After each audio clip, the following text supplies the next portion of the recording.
Welcome back to Find Your Alpha. Today we have a very entertaining yet educational story as it pertains to female nature.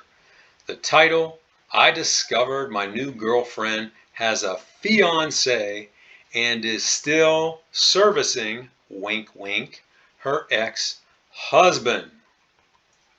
Now, what do I have to say about this right out of the gate? Nasty! That is just nasty. This woman is juggling, in quotation marks, three men at the same time, and I guarantee she's not requiring them to use condoms or protection of any kind. And women, that is just nasty. Your vaginas are incubators for keeping sperm alive so that you can get pregnant. Unfortunately, there are also incubators for bacteria and virus-borne STDs. So don't have sex with multiple partners, regardless of whatever any movement out there tells you. And if you must do that, make sure the men that you're having sex with wrap it up. Don't be nasty. All right, I said my piece before we get into this. Okay, here we go. This happened a few years back, and in fact, this guy in the comments said that this happened, I think, over 25 years ago.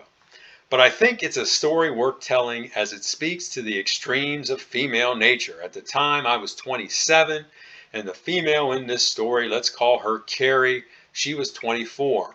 My career was on a fast track at a fast growing tech company, and Carrie had just started as a teller at a local bank in my hometown. I was inside the bank one day to deposit a check and that I had received and spotted her at a teller window. She immediately caught my attention. She wasn't a 10, but a solid 8 plus, and she oozed an aura of being just a sweet, wholesome, conservative woman. She had reddish brown hair, green eyes, and a supple body. She was a true Irish peach. Sounds good. I was lucky enough to have her wait on me, and we made small talk. Her voice was Marilyn Monroe like, and she came across as being very submissive and feminine. She called me by my last name, Mr. Last Name, and gave me glances indicating that either she was interested in me or maybe she was just a new employee trying to provide good customer service. Regardless, I was completely hooked and thinking with my little head at this point. I didn't ask her out there, but when I got out to my car, I started kicking myself for not doing so. As I drove off, I started thinking about what it would be like to get with her, how sexy she would be, and what she would be like as a mother and a wife. Now, this guy's really jumping ahead here in his mind.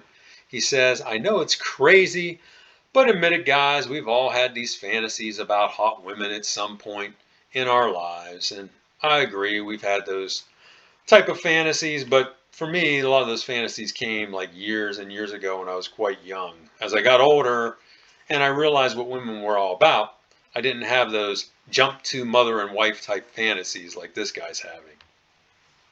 Lucky for me, I received a couple more stray checks from relatives for my birthday and needed to go to the bank to deposit them a couple days later. Carrie was there, but she didn't wait on me. But I was able to talk to her since she was at a teller window next to the one I was.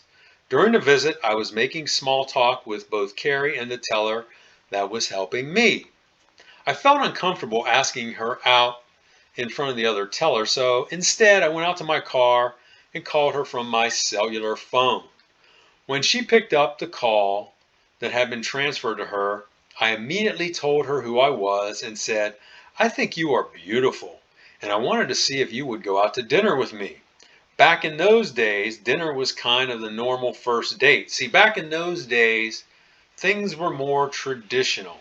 So you actually had to court a woman, and do a little bit more, to get with her than just, hey, let's hook up on Tinder and let's jump right in the sack. Things were a little bit different back then, even for women who were quote unquote loose. She replied, "Oh, thank you, Mr. I would love to go out with you. Do you want to get together tonight?" I told her that I was busy with work tonight, but I was available tomorrow, Wednesday night, if that worked. And she said, yes, definitely. I told her we could go to a nice little restaurant on an old canal about 10 minutes away, and she said, sounds great. I can't wait to see you. Again, my mind started racing and thinking this might be the one. After all, she checked all the boxes. She was beautiful. She was feminine. She was submissive. She was supportive. She was conservative. And she was sweet. What else could you ask for in a woman? I was so caught up in my thoughts about Carrie that night, I had to take things into my own hands to relieve the tension. And you know what he's talking about there. The evening arrives and I go to her apartment to pick her up. She appears at the screen door as I'm parking and motions for me to come in. I exit my car and walk up to the screen door, which enters into her kitchen. Whoa! I got the shock of my life. This woman I saw in front of me was totally different than the one I've been talking to at the bank. She was dressed in a white miniskirt that was only inches below her beautiful private parts. Had on white tights with see-through designs on them and black pump heels. So this dude, man, he thought this was like some conservative little house on the prairie kind of looking woman. And then all of a sudden he gets to her home and man, she's dressing like a prostitute almost. When I saw her, I was shocked and said, wow, you look great and smell great too. She looked at me sheepishly, and said, we don't have to go out. Why don't we just stay here and get to know each other better?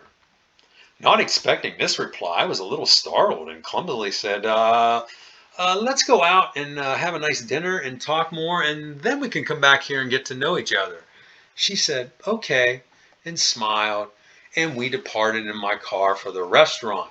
The entire ride, she stared at me adoringly and didn't say much unless I asked questions. Even though I loved this adoration, I felt a little unsettled by the overt sexual overtones she was sending. I mean, this guy was probably in shock because he's expecting, again, this very conservative woman, very shy. And then all of a sudden he gets with her and she's a total freak. So this is, like a total 180. At the restaurant, the same behavior continued. The sexual overtones were overt and direct. She stared at me and said several times how gorgeous and handsome I was, that I had nice eyes, I had perfect lips, cute ears. She also said some weird things like her favorite thing to do was smoke weed while naked in the woods at a nearby state park. What the hell did she mean by that? Though I tried to redirect the conversation, all of this sex talk combined with the sight and smell of her was really working me up. At the end of the meal, we ordered a decadent dessert to split, and she came to my side of the booth to share it. While eating, we passionately kissed, and she rubbed my leg, and I started rubbing her legs, including those juicy inner thighs. At this point, we were both about to explode. We finished our dessert and headed out, kissing again passionately at the car before getting in. On the ride back to her apartment, she was rubbing my package with her left hand the entire way. Now you got to keep your eyes on the road and your feet on the pedals, guy. You got to be careful with this kind of stuff going on in the car, in a moving vehicle. I had trouble concentrating on the road. When we got back to her place, we spilled into the kitchen and immediately stripped and got to business. We spent the next 2.5 hours plus exploring every inch of each other. I mean, every inch. We basically did everything there was to do, some things 2 to 3 times during this time. So he really made, the most of those 2.5 hours. It was now nearly 12:30 a.m. and I had to get to work the next morning early. So we finished up and she turned on the light to go to the bathroom to clean up. When she did, I saw photos of a young toddler on the dresser and on the wall, the boy looked to be 2 to 3 years old at most, and there were several pics of Carrie holding him. When she emerged from the bathroom, I went in, and when I came out, I asked her who was the cute little boy in the pictures. I was thinking it was a nephew or some other relative. She said, "That's my son." Needless to say, I was surprised, as I didn't know she was a mom, as she didn't discuss this at dinner.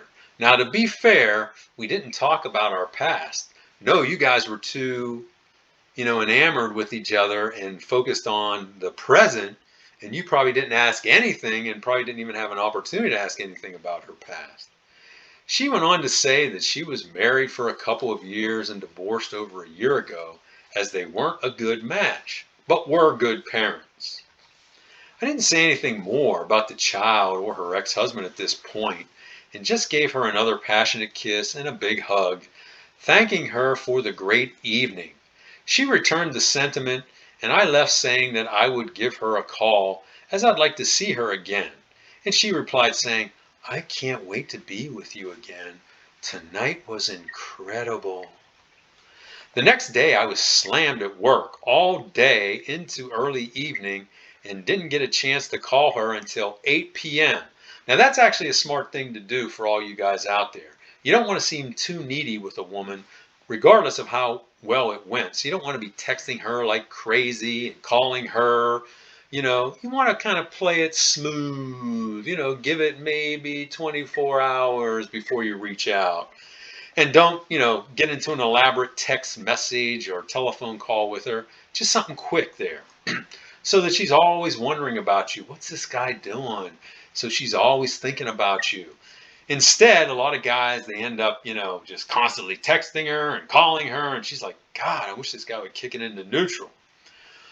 My thoughts overnight, though, had changed about her from being marriage material to being an FWB, a friends with benefits, since she was a single mom. I tried calling her apartment twice, but there was no answer, and she didn't have an answering machine. At this time, less than half the people in America had a cell phone, and she was one of the people who didn't have one. So again, he's talking, this was like 25 plus years ago, I think is what he said in the comments. So most people didn't have a cell phone back then, surprisingly. The following day was Friday, and again, I had a busy day at work, but called her on my way home from work at just after 5 p.m.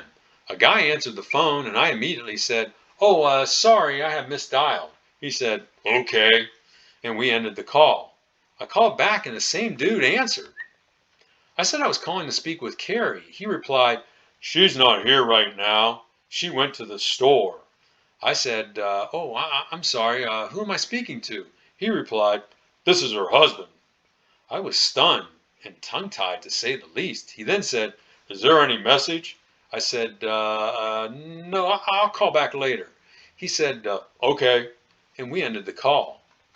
When I got off the call, I immediately began thinking, what the her husband is at her apartment? Various things were running through my mind at this point. After thinking about the situation, I thought it best not to call her again, since I was not looking to get involved in a single mom, ex-husband relationship, even as an FWB, though I would like to connect with her one more time, as the sex was unbelievably incredible. On Saturday morning, I went out to pick up some things at a grocery store and ran into a woman who worked at the bank with Carrie. She was a very nice middle-aged woman and a long-term acquaintance of my family. She approached me and said, "It's none of my business, but I feel strongly that you need to know this information." I was not sure what she was going to say, but she then replied, "I heard you went out with Carrie on Wednesday evening."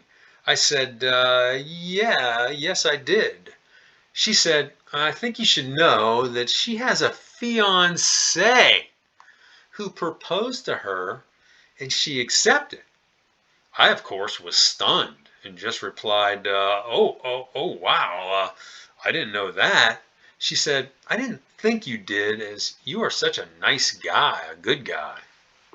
She then said, not only does she have a fiancé, but she is also still servicing her ex-husband. Wink, wink, we know what that means. And can't decide between the two. I was dumbfounded and replied, "Oh, wow, wow, I'm shocked. I can't believe it." She replied, "Honey, it's crazy, but it's true. You need to be careful with that girl." Man, do you ever need to be careful with a woman like that?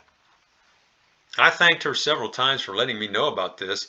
On the drive home from the store, my mind was racing, and I kept repeating, WTF, WTF, WTF. Then reality set in, and I started thinking, oh my God, oh my God, oh my God, I didn't use protection. There we go. What if she gets pregnant?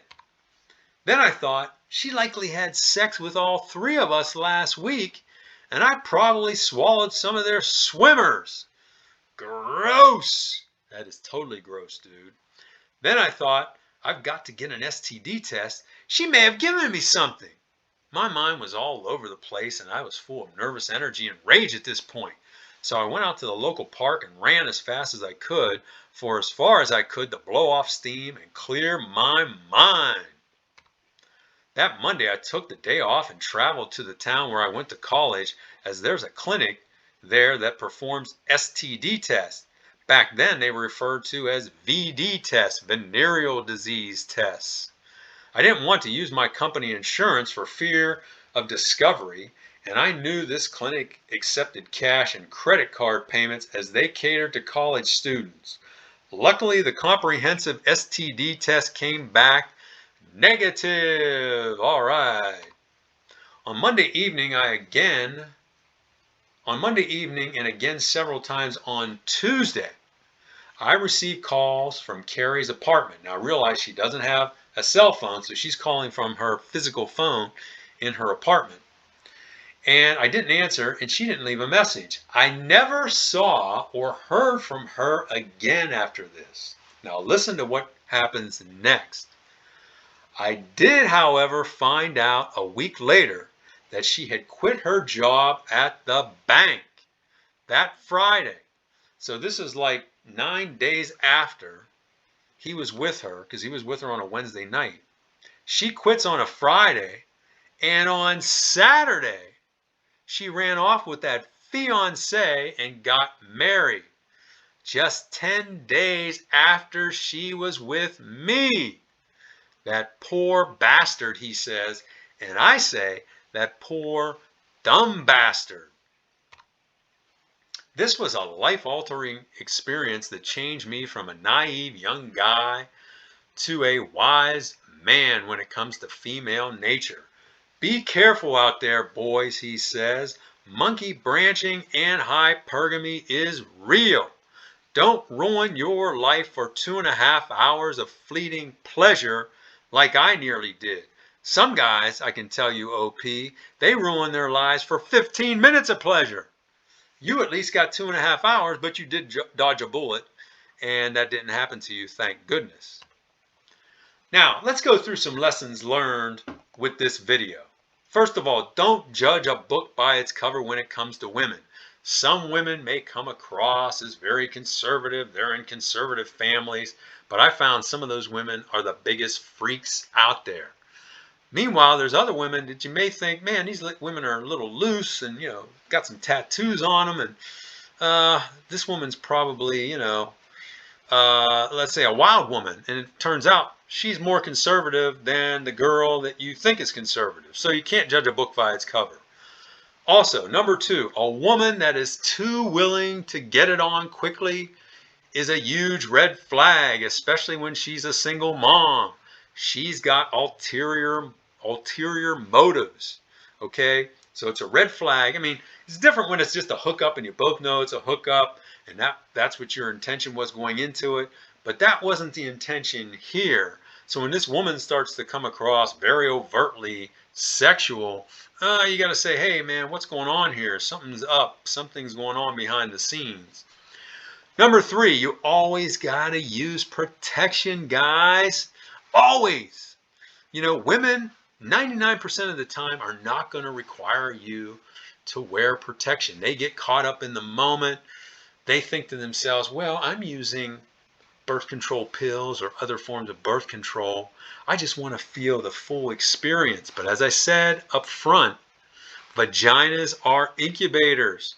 Incubators for procreation and incubators for STDs. So you better cover it up every time. And that means using dental dams if you're going to perform oral sex, unless you want to be ingesting potentially some other guy's swimmers. Hypergamy and monkey branching are natural instincts. I've said this over and over for women. And weak women, vulnerable women, which I think are 66, 67% of the population, those untrustworthy women, they cannot control those instincts. Now, the good women out there, the 33%, one-third, they have those instincts, but they can control them. They know right from wrong, and they are just good women, and you can trust them. The other two-thirds, in my opinion, you can't trust. So hypergamy and monkey branching are natural and real and are major risks. Ex-husbands will always be part of a woman's life, especially if there are children involved. Okay, that's going to be a given. That's why I say never get involved outside of an FWB with a divorced woman or with a single mom, because it's always going to potentially lead to something sticky and something that you really don't want to be involved with unless that's your thing. You know, there's some guys out there that they love that, but I can tell you that's not for me. And finally, never be a cuck for a woman like this fiance did. Now, maybe this poor fiance, this girl, this Carrie, she may have been able to keep the fact that she was still doing her ex-husband from him. And obviously this poor fiance didn't know about this hookup she had with the OP just 10 days later. But man, you better really get to know a woman really well before you jump in. And I always say don't get married. But if you're going to, man, you better find out every single thing about her, every trait about her, every skeleton in that closet, things about her family, her personal life before you make that commitment. Now, hopefully for this poor guy, they lived happily ever after, but somehow I doubt it. I would probably wager that that woman strayed at some point during their marriage. So that's it for this video. Hopefully you liked it. If you did, hit that like button, share it with your friends and family, subscribe to this great channel if you haven't already done so, and I'd like to hear from you. Let me know what you think of this story. Have you had a crazy story like this where a woman came on to you like this and turned out to be something different than what you expected? Let us know about it in the comments. And I thank you for watching this video, and I will talk to you on the next one.